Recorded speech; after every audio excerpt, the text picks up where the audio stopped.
Good morning student. तो कल हम लोगों ने पढ़ लिया था कि कैरेक्टरिस्टिक्स ऑफ आइडियल फ्यूल्स क्या होता है, कैरेक्टरिस्टिक्स ऑफ आइडियल फ्यूल्स क्या होता है। उसके बाद हम लोगों ने पढ़ा था कि फॉसिल फ्यूल्स होता क्या है, कोल होता क्या है, तो ये सब चीज़ के बारे में पढ़ लिए थे। और कैलोरीफिक वैल्यू होता क्या है, तो इसमें आप लोगों को बहुत अच्छी तरीके से हमने बताया भी था कि अलग अलग प्रोडक्ट का कैलोरीफिक वैल्यू क्या होता है, हाइड्रोजन का कैलोरीफिक वैल्यू क्या होता है, काउ डंग्स का कैलोरीफिक वैल्यू क्या होता है, उसके बाद फूड का कैलोरीफिक वैल्यू क्या होता है। और कैलोरीफिक वैल्यू में हमने आपको बताया था कि कैलोरीफिक वैल्यू क्या होता है कि जब किसी यूनिट मास को जब आप हीट करो और उसको हीट करने के बाद जब किसी यूनिट मास को जब आप बर्न करो, जलाओ, तो जलाने के बाद जितना हीट एनर्जी प्रोड्यूस होता है वही उसका क्या होता है, कैलोरीफिक वैल्यू होता है। अलग अलग प्रोडक्ट का कैलोरीफिक वैल्यू अलग अलग होता है। तो कोई भी अच्छा फ्यूल तब माना जाता है कि जब उस 1 ग्राम या 1 kg ऑफ फ्यूल्स को आप जलाओ, तो जलाने के बाद जितना हीट एनर्जी प्रोड्यूस हो वही उसका क्या कहलाएगा, कैलोरीफिक वैल्यू कहलाएगा। तो हम कैलोरीफिक वैल्यू तब आइडियल फ्यूल्स तब अच्छा मानेंगे, अच्छा फ्यूल्स तब मानेंगे जब 1 ग्राम फ्यूल्स में या 1 kg फ्यूल्स में ज़्यादा से ज़्यादा हीट एनर्जी प्रोड्यूस हो, तो वो एक क्या होता है, अच्छा फ्यूल्स माना जाता है। ओके, तो ये सब चीज़ हम लोग पढ़ लिए थे। इग्निशन टेम्परेचर का आज कुछ यूज है। आज हम लोग का जो टॉपिक है वो टॉपिक क्या है, पेट्रोलियम है। तो आपको हम पहले बता दिए कि पेट्रोलियम, अगर पेट्रोलियम जो है ये आपका रिन्यूएबल सोर्सेस ऑफ एनर्जी है कि non renewable sources of energy है। तो आपकी जानकारी के लिए हम बता दें कि ये आपका non renewable sources of energy है। और जो आपका non renewable sources of energy होता है उसको और किस नाम से जाना जाता है, उसको और कन्वेंशियल सोर्सेस ऑफ एनर्जी के नाम से भी जाना जाता है। और इसी कन्वेंशियल सोर्सेस ऑफ एनर्जी को आप ट्रेडिशनल सोर्सेस ऑफ एनर्जी भी कहा करते हो। और conventional sources of energy, traditional sources of energy या non renewable sources of energy, ये एक तरह का ऐसा सोर्सेस ऑफ एनर्जी है जो बहुत ही पुराने समय, मतलब वैसा conventional sources of energy, traditional sources of energy, non renewable sources of energy, एक तरह का ऐसा सोर्सेस ऑफ एनर्जी है जो बहुत ही पुराने जमाने से इस्तेमाल होता हुआ आ रहा है ऊर्जा के रूप में। मतलब ऊर्जा का इस्तेमाल, इस एनर्जी का इस्तेमाल बहुत पुराने समय से करते हुए आ रहे हैं और आज भी इस एनर्जी का इस्तेमाल हो रहा है। और ये एक तरह का ऐसा एनर्जी है जो एक बार अगर खत्म हो जाता है तो इसका रिकवरी करना आसान नहीं होता है, या आप तुरंत क्विकली इसको रिप्लेस नहीं कर सकते हो, तुरंत इसको पा नहीं सकते हो। इसको पाने के लिए बहुत सारे मिलियंस और बिलियंस ऑफ ईयर्स लग जाते हैं। तो ऐसा सोर्सेस ऑफ एनर्जी भी आपका क्या कहलाता है, non renewable sources of energy कहलाता है। और हम आपको बताएं कि non renewable sources of energy में आपका क्या आता है, कोयला आता है, पेट्रोलियम आता है, नेचुरल गैस आता है। और हम आपको बताए थे कि जो non renewable sources of energy है वो आपको कहाँ से मिलता है, फॉसिल फ्यूल से मिलता है, जिसको हिंदी में क्या बोलते हैं, जीवाश्म ईंधन कहते हैं। और फॉसिल फ्यूल्स क्या होता है, आपको पता है कि हम ये भी बताए थे कि आज से कई साल पहले हमारे अर्थ सरफेस पर, या आज से मिलियंस और बिलियंस ऑफ ईयर्स, मिलियंस और बिलियंस ऑफ ईयर्स पहले हमारे अर्थ सरफेस पर कोई नेचुरल डिजास्टर घटी होगी, या नेचुरल डिजास्टर घटी होगी। नेचुरल डिजास्टर में आपको पता है क्या हो सकता है, फ्लड्स हो सकता है, जो बाढ़ आ जाता है, आंधी तूफान, या वॉल्केनिक इरप्शन हो जाता है, या भूकंप आ जाता है, या ज्वालामुखी फट हो सकता है। ये सब आपका नेचुरल डिजास्टर में, इन सब में से कुछ भी हो सकता है।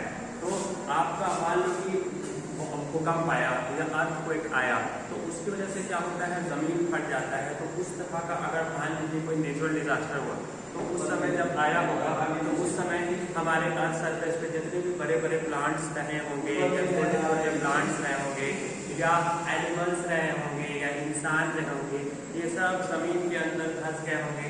और मिलियंस और बिलियंस ऑफ ईयर्स तक दबे रहने के कारण, प्रेशर ज़्यादा मिलने के कारण, टेम्परेचर ज़्यादा मिलने के कारण, सनलाइट की रोशनी प्रॉपर तरीके से न मिल पाने के कारण ये क्या बन गए होंगे, ये एक फ्यूल्स के रूप में कन्वर्ट हो गए होंगे।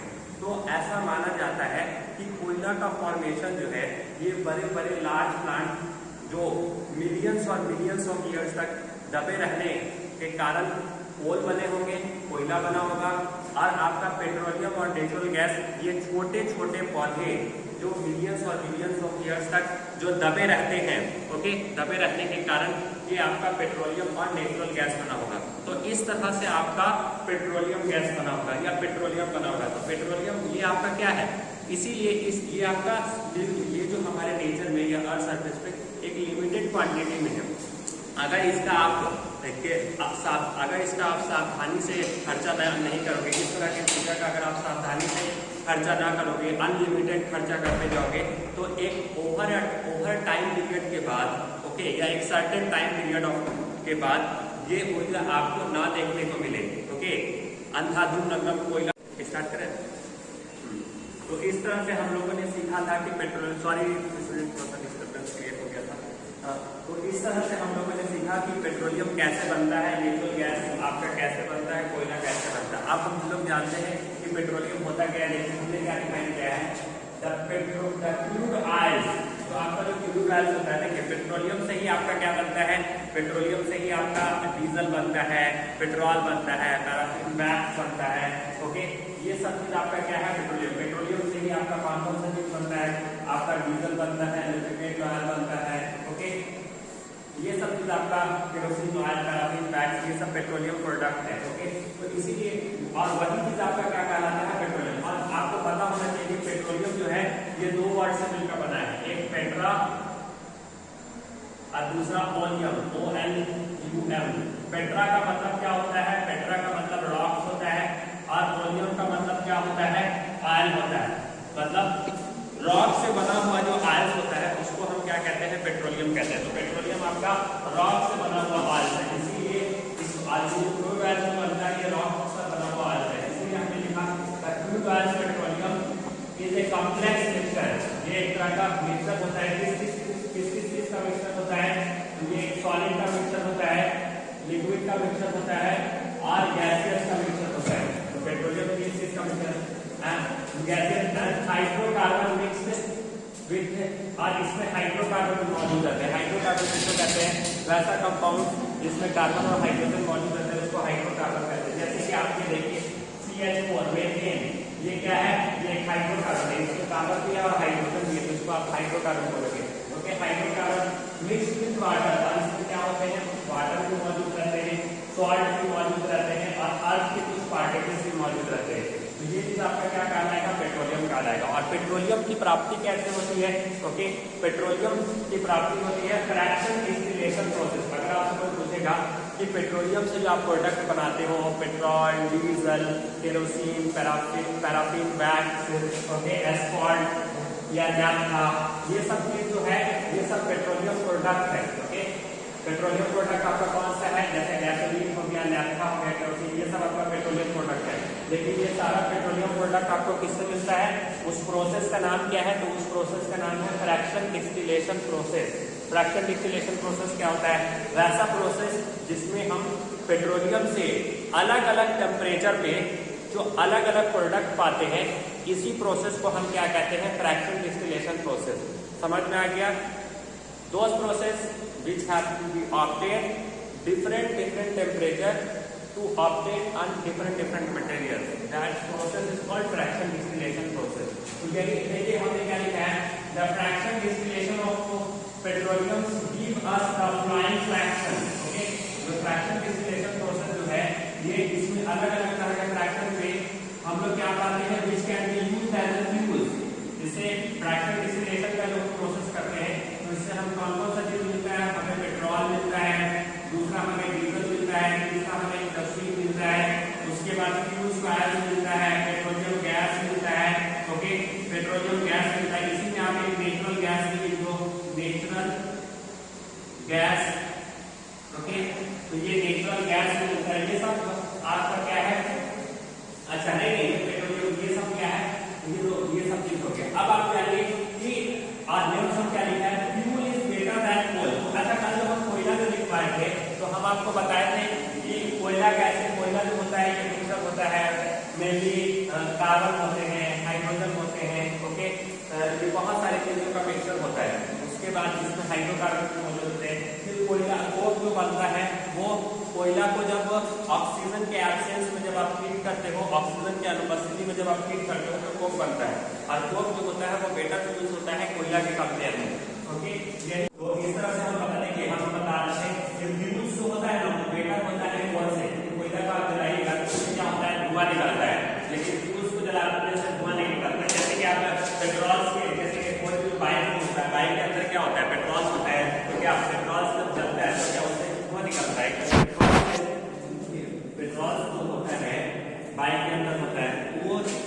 क्या होता है, उस फ्यूल्स का इस्तेमाल होकर क्या होता है, बाइक चलता है, लेकिन उस बाइक के चलने से क्या कोई अनवांटेड पॉइजनस गैस कोई नहीं निकलता है।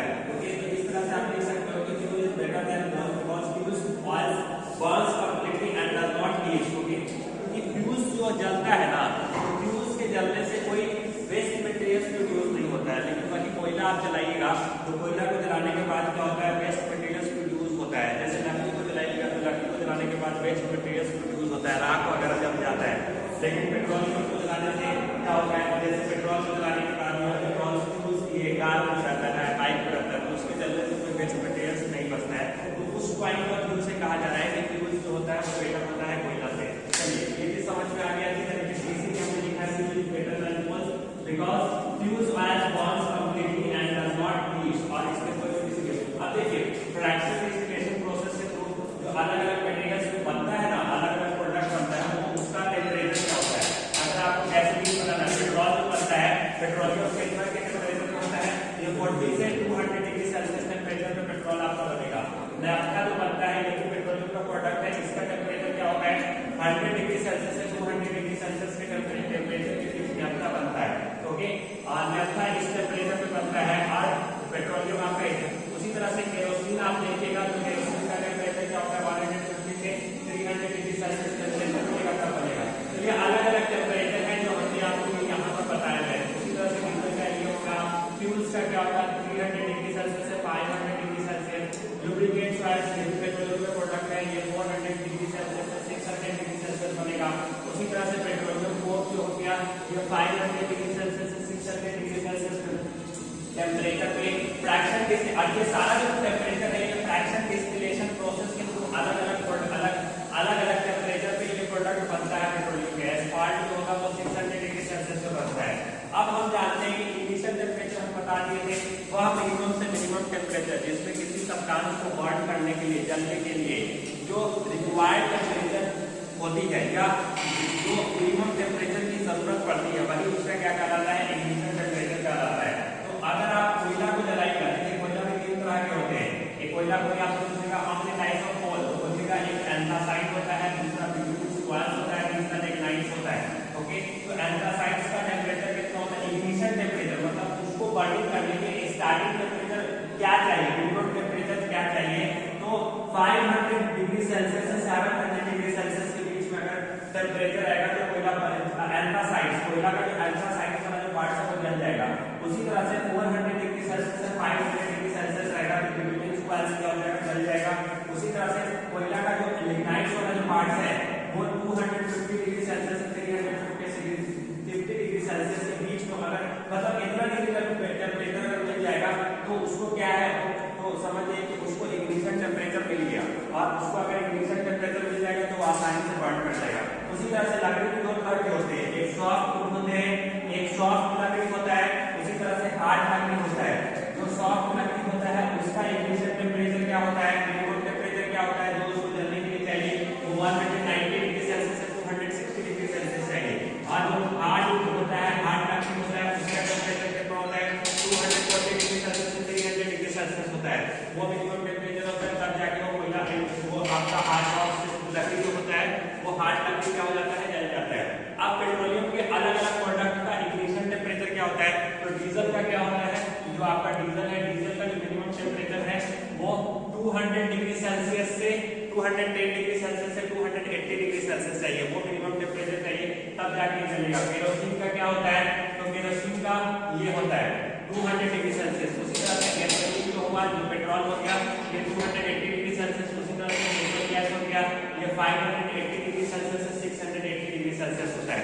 अब देखिए जो अब हम लोगों का अगला टॉपिक क्या है, liquefied petroleum gas. Liquefied petroleum gas मतलब एलपीजी गैस, एलपीजी का जो फुल फॉर्म क्या होता है, लिक्विफाइड पेट्रोलियम गैस होता है। ओके, और आपका जो एलपीजी गैस जो होता है उसके अंदर गैस नहीं भरा हुआ रहता है, उसके अंदर लिक्विड भरा हुआ रहता है। ओके, और इसका जो मेन गैस जो होता है एलपीजी गैस के अंदर जो मेन गैस जो होते हैं वो कौन सी गैस होते हैं, ब्यूटेन गैस होते हैं। इसीलिए हमने लिखा है the main constituent of petroleum gas. Petroleum LPG gas क्या है, पेट्रोलियम गैस ही है। ओके, और इस पेट्रोलियम गैस का मेन गैस कौन सा होता है, ब्यूटेन होता है। और ब्यूटेन का फॉर्मूला क्या होता है, C4 ओके, ये ब्यूटेन का फॉर्मूला होता है। कोई आपसे पूछेगा what is the formula of butane, तो ब्यूटेन का फॉर्मूला होता है C4H10। और ये आपका कैसा कंपाउंड है, ये आपका हाइड्रोकार्बन कंपाउंड है, हाइड्रोकार्बन कंपाउंड। ओके, ये है।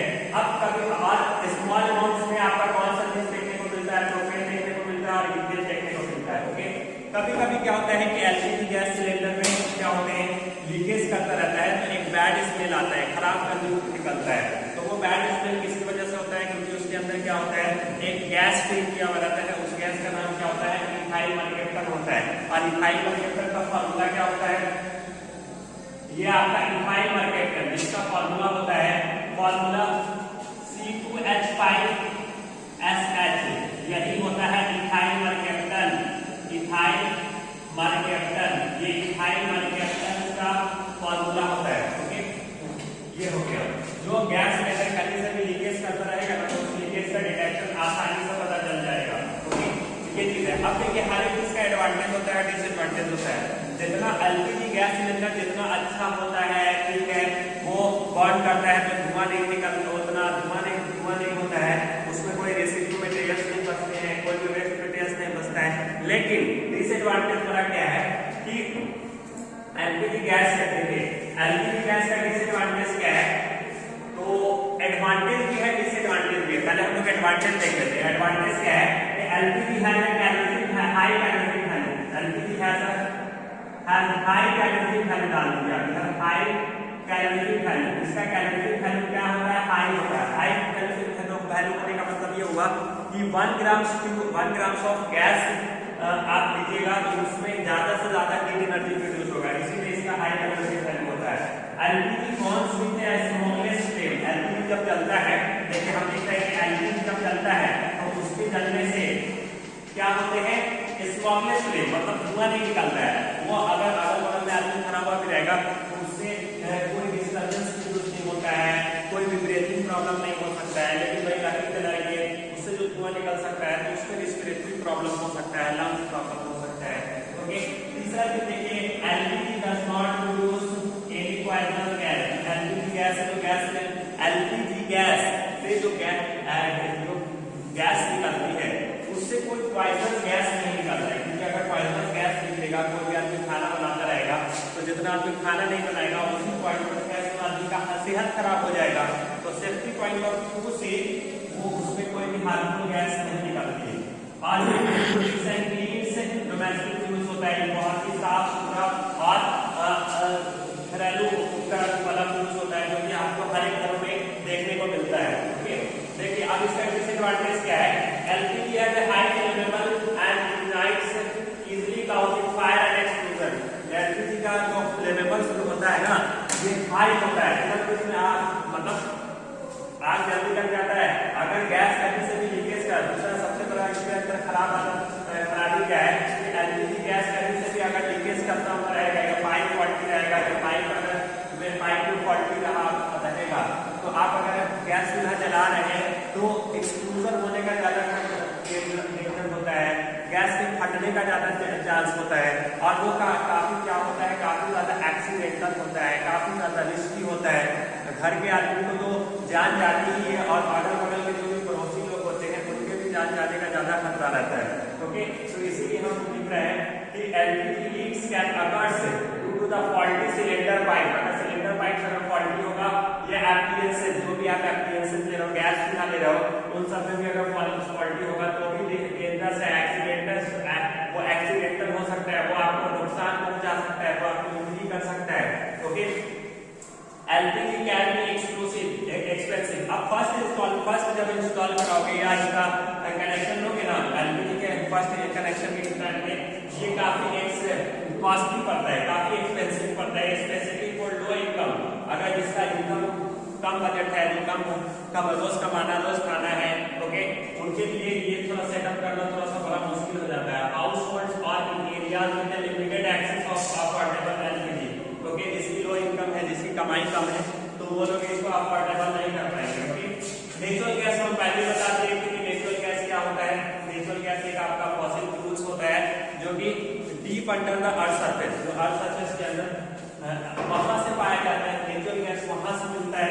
ओके, नेचुरल गैस में मेनली कौन गैस होते हैं।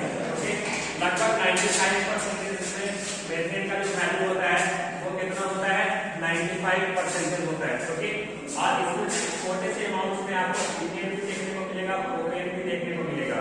ओके, ये चीज है। तो मेन डिफरेंस क्या है, एलपीजी गैस सिलेंडर, ये पेट्रोलियम गैस, और भी आपसे पूछेगा कि पेट्रोलियम गैस और नेचुरल गैस में मेन डिफरेंस क्या है, तो बताइएगा कि पेट्रोलियम गैस का जो मेन गैस होता है वो ब्यूटेन होता है, और नेचुरल गैस का जो मेन गैस होता है वो नेचुरल गैस का जो मेन गैस होता है वो मीथेन होता है, और पेट्रोलियम गैस का मेन गैस ब्यूटेन होता है। That is the main difference. उम्मीद करते हैं कि ये सारा टॉपिक आप लोगों को अच्छी तरीके से समझ में आएगा, आ गया होगा। बाकी चीज इसका सारा आपको नोट्स अच्छी तरीके से बनाना है। इसका हम जो जितना लिखवाए हैं ये सारा हम आप लोगों के ग्रुप पे भेजेंगे। इसको जब स्कूल खुलेगा तो हम पूरा चेक भी करेंगे। तो ठीक है, आज के लिए इतना ही। Best of luck.